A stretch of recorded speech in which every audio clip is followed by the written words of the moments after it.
Hey everybody, welcome to week 5 of our study in Galatians called Free. My name's Nathan Pruett and I'm the pastor of outreach here at Central Church.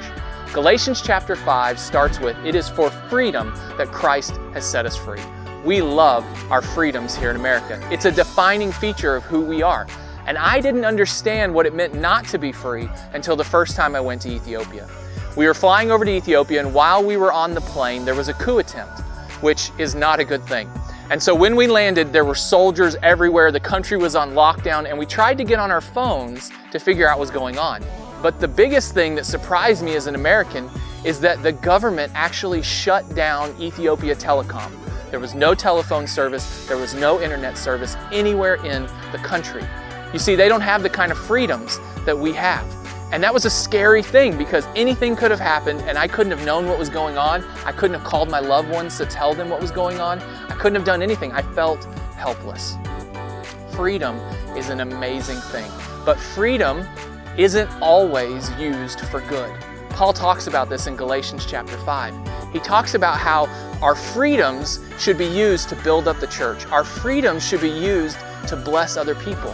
But often, people use their freedoms for what he calls the desires of the flesh.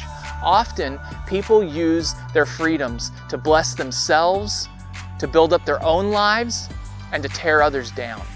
And so we have to ask ourselves as Christians, yes, we're free, and yes, we can do whatever we want, but how are we using those freedoms? Are we being guided by the Holy Spirit, or are we being guided by the flesh?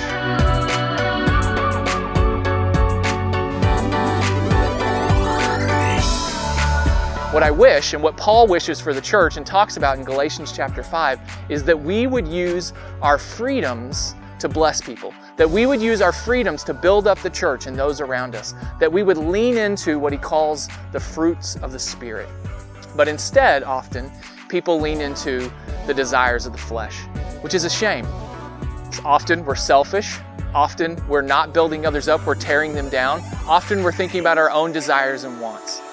But I'm hoping you're being guided by the Spirit and that you begin to see those fruits of the Spirit grow in your life. So in your life group tonight, I want you to talk about how can we stay in step with the Spirit? How can we grow in those fruits? And where do we maybe need to do a little bit of work? Hope you enjoy your discussion tonight.